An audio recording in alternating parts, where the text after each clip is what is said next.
Nous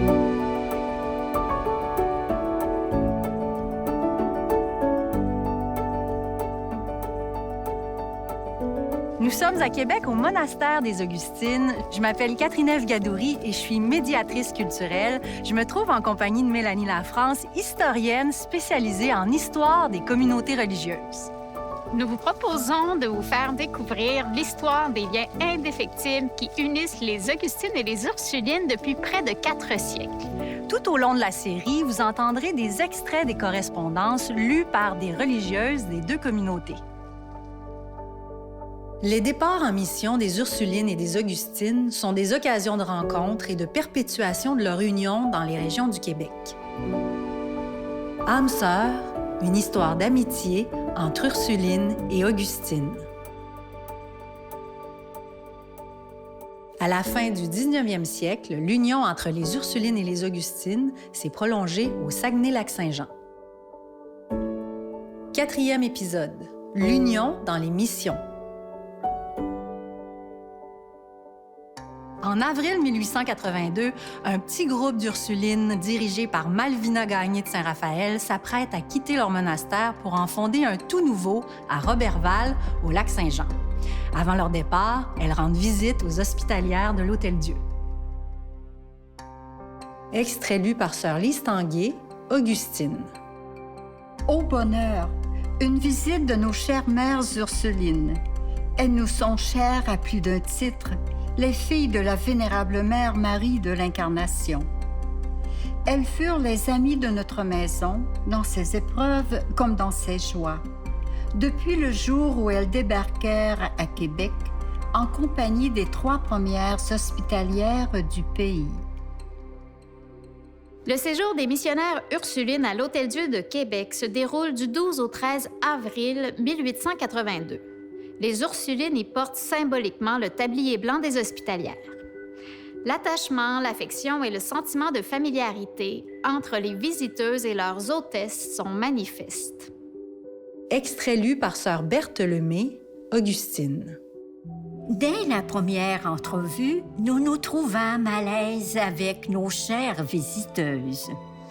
Elles avouèrent de leur côté qu'avec nous, elles se croyaient chez elles. Extrait lu par sœur Lise Monroe, Ursuline. Chacune de vos bonnes mères hospitalières, en embrassant nos sœurs, croyait embrasser une des leurs. Les sœurs, tantes et cousines croyaient revoir les chères parentes qui habitent le monastère de Sainte-Ursule. Il est bien vrai que nos sœurs, en entrant chez vous, ont senti qu'elles étaient dans les bras de mères et de sœurs. Au lendemain de la visite, les hospitalières envoient un don singulier au monastère des Ursulines. Il est dédié aux 7 religieuses qui se préparent à partir en mission à Roberval. Le cadeau prend l'apparence d'un personnage déposé dans un grand coffre. Les hospitalières lui ont même donné le nom de Jacqueline Margoulette. Elles l'ont créé avec des articles précieux essentiels à la mission, comme des vêtements chauds, du sucre et des chandelles. Sa composition est détaillée dans les annales de l'Hôtel-Dieu. Extrait lu par sœur Marie-Paul Cochon, Augustine. Une pièce d'étoffe grise lui servait de taille. Ses bras étaient faits de quelques douzaines de chandelles de Belmont et de brosses à plancher.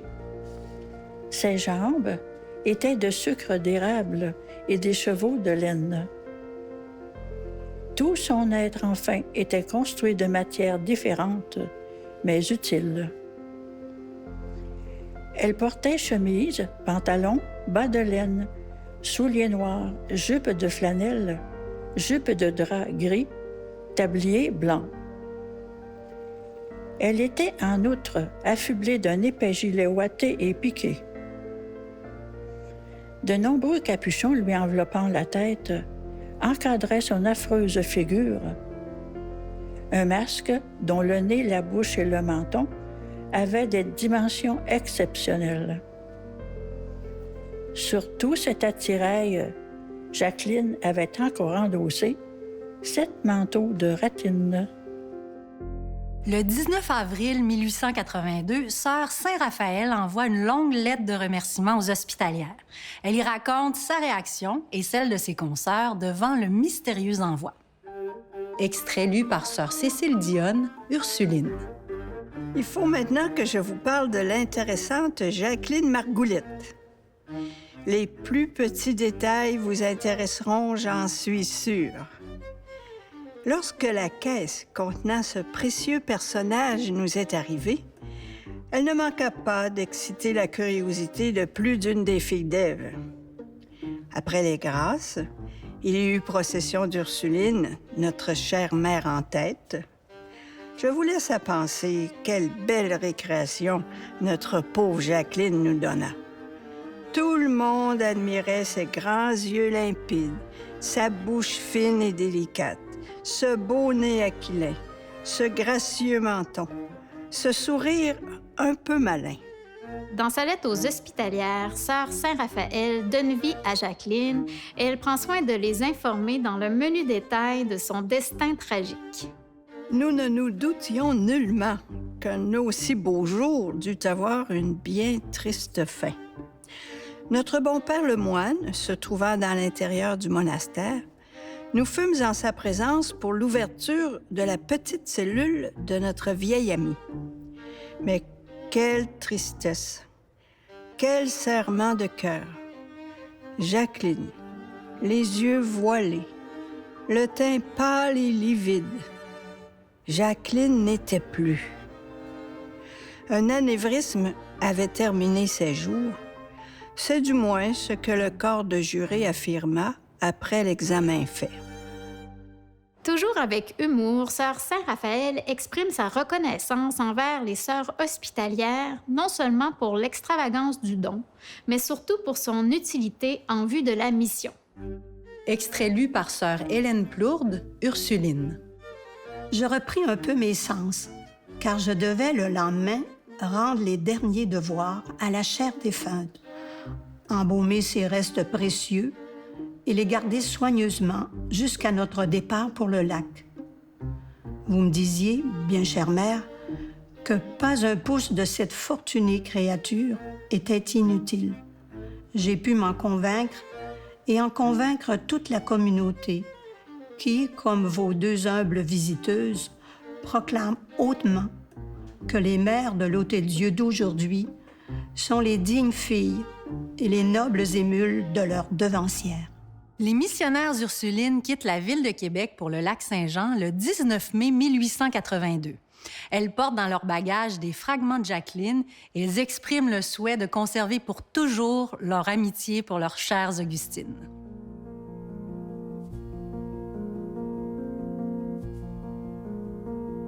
Deux années plus tard, les Augustines se rapprochent des Ursulines de Roberval. Les religieuses de l'Hôpital général de Québec fondent en 1884 l'Hôtel-Dieu de Saint-Vallier à Chicoutimi. Les liens entre les Ursulines et les Augustines prennent une forme concrète, puisque parmi les fondatrices de l'Hôtel-Dieu de Chicoutimi figurent deux anciennes élèves des Ursulines de Québec. Roberval et Chicoutimi demeurent assez isolés dans les années 1880. Une distance de 100 km sépare les deux villes et les voyages se font par bateau. Le 6 janvier 1897, un terrible incendie consume le monastère des Ursulines de Roberval en moins de 2 heures. 7 religieuses perdent la vie. Les hospitalières de Chicoutimi sont informées le jour même, mais malheureusement, elles sont trop éloignées pour pouvoir les accueillir. Elles s'empressent donc d'envoyer une valise remplie d'articles de première nécessité. Les Ursulines trouveront refuge chez le curé et les paroissiens.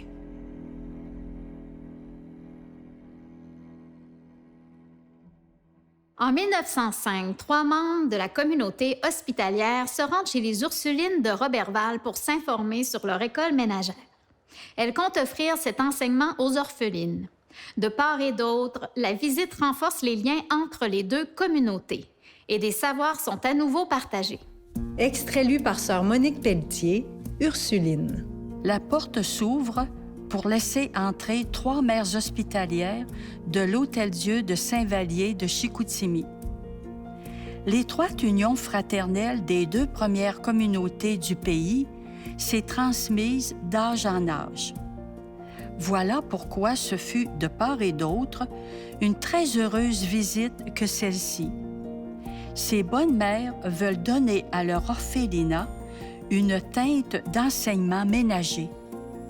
C'est dans l'intérêt de cette œuvre que 3 révérendes mères hospitalières sont venues passer 3 jours avec nous afin de voir nos enfants à l'ouvrage, de visiter nos différents départements et aussi de prendre de précieux renseignements. Extrait lu par sœur Nicole Perron, Augustine. Retour de nos chères mères hospitalières. Congé en leur honneur. Leur voyage a été très heureux. L'accueil fait par les bonnes mères Ursulines a été des plus bienveillants et des plus sympathiques. La visite de l'école ménagère a intéressé beaucoup nos mères et leur rendra grand service pour l'organisation de notre propre école ménagère. Celle-ci va très bien sous notre toit. À l'été 1916, des religieuses de plusieurs communautés de la province se rendent au couvent des Ursulines de Roberval pour suivre une formation en enseignement ménager. Des Ursulines de Trois-Rivières, de Stansted, seront logées ensemble à l'Hôtel-Dieu de Chicoutimi. Cette rencontre est qualifiée de réunion de famille. Visite des lieux, partage de repas, chants, musique sont à l'honneur. Une anecdote fait écho aux habits d'hospitalière et d'éducatrice dont il a été question dans l'épisode 3. Une religieuse ursuline de Trois-Rivières est invitée à porter brièvement le tablier des hospitalières et à soigner quelques malades. Les Augustines prennent ensuite plaisir à lui décerner un diplôme. Extrait lu par sœur Carmel Bisson, Augustine. Une petite scène se passait un peu avant leur départ. La sœur Marie des Oliviers revêtit, pour quelques heures, l'habit des sœurs hospitalières et alla faire des pansements, rendre des services à nos pauvres malades. Nos jeunes sœurs conçurent le projet de lui improviser un brevet d'infirmière et de garde-malade. Aussitôt dit, aussitôt fait. Quelle ne fut pas sa surprise en arrivant à la communauté de se voir saluée par une chanson appropriée pour la circonstance, accompagnée du piano, après laquelle notre mère lui lut le diplôme qu'elle avait gagné en quelques heures de pratique sous le nom de Sœur Marie de la Miséricorde, avec distinction et application d'une médaille d'honneur. Ce fut un applaudissement général. Le diplôme fut envoyé par la poste afin de précéder son arrivée à Trois-Rivières.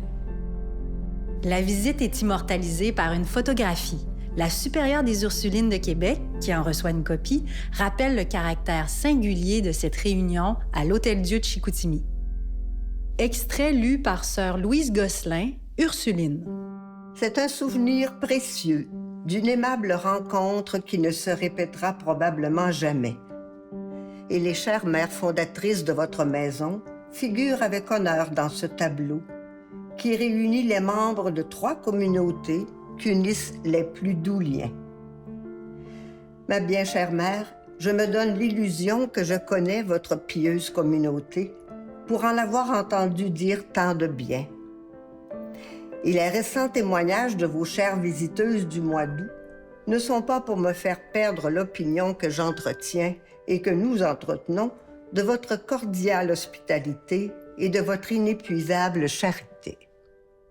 En octobre 1917, les Ursulines de Roberval hébergent la supérieure des hospitalières de Chicoutimi et son assistante.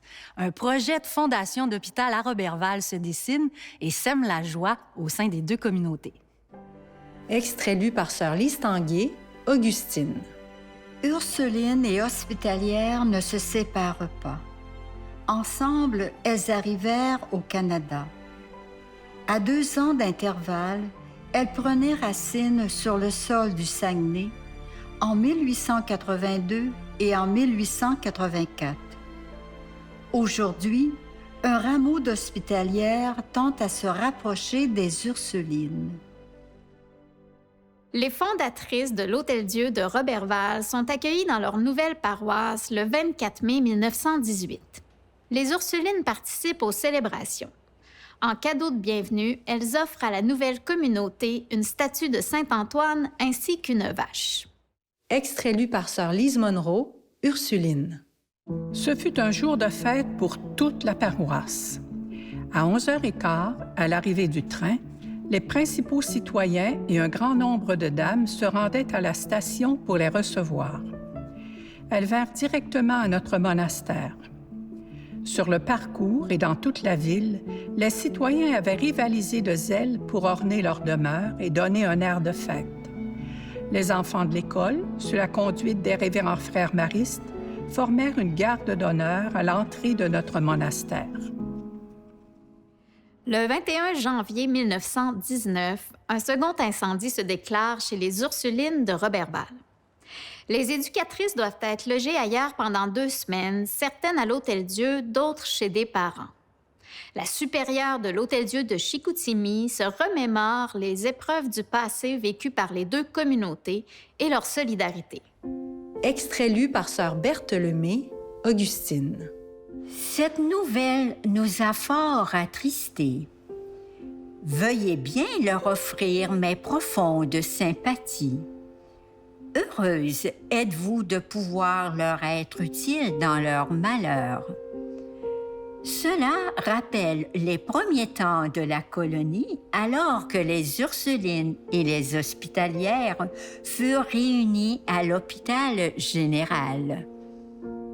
Les Augustines de Chicoutimi envoient des denrées à l'Hôtel-Dieu de Roberval pour aider à l'hébergement des Ursulines. Les épreuves et les épisodes de cohabitation demeurent en région comme à Québec des occasions de rapprochement.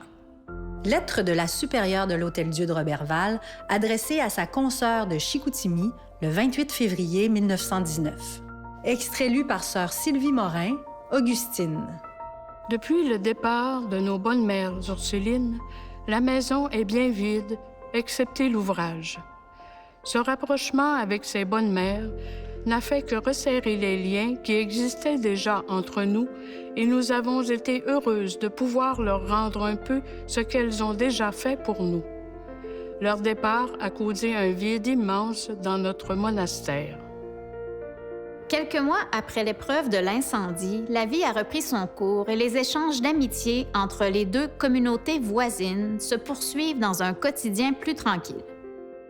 Les mères Ursulines sont toujours bien bonnes pour nous. Elles nous ont fourni, encore cette semaine, tous les plants du jardin, un jambon, des patates. Elles vont nous donner aussi des poulets. Nos poules ne veulent pas couver. On dirait que c'est nous qui avons subi l'épreuve de l'incendie, car elles ne cessent de nous combler de toutes sortes de choses. Le 24, elles nous envoyaient d'excellents gâteaux. Je ne sais comment les en dédommager. En revanche, j'envoie des remèdes à la chère mère Saint-Raphaël. Un autre incendie survient cette fois-ci au monastère des Ursulines de Roberval le 23 mars 2002.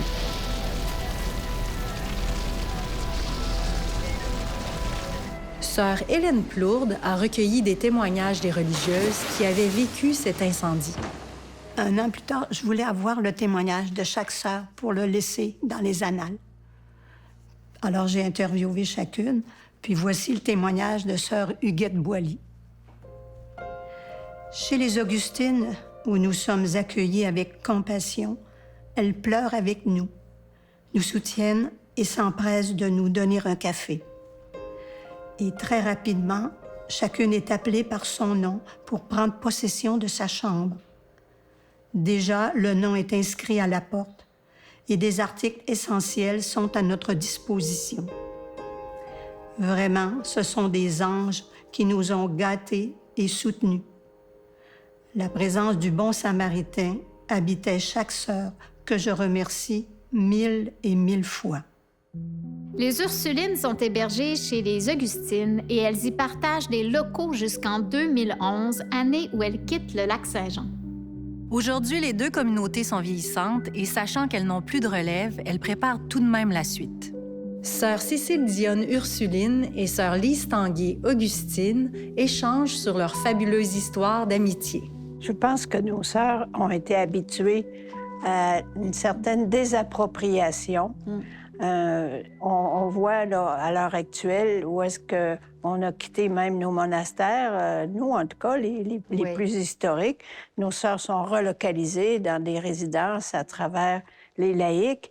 Elles y trouvent là un champ de mission intéressant. Et ça a été difficile de quitter certaines maisons parce qu'il y avait un attachement, quand on dit depuis 360 ans que les sœurs habitaient au monastère à Québec. Bien, c'est des détachements, mais ça s'est vécu dans la sérénité et en regardant en avant. On s'en va vers autre chose. On n'a jamais boudé la nouveauté, puis l'avancement à tout point de vue. On l'a fait de façon, je pense, sereine, puis avec quand même sagesse. Puis on se disait, bon, on est venu pour fonder les soins, vous autres, l'éducation en Nouvelle-France. Maintenant, c'est ça, c'est d'autres prennent la relève, c'est correct. À un moment donné, on n'est pas éternel. Hein? Puis on voit que les personnes qui ont pris la relève ici, comme chez nous, au musée, aux archives, elles veulent continuer le pacte d'amitié. Exactement. Elles ont elles-mêmes décidé et il faudrait qu'on continue ce pacte-là entre nous pour qu'on poursuive l'œuvre des deux communautés. Alors, c'est touchant, ça. Oui, c'est très remarquable, la collaboration entre vos archives, votre personnel des archives et le nôtre aussi. Là.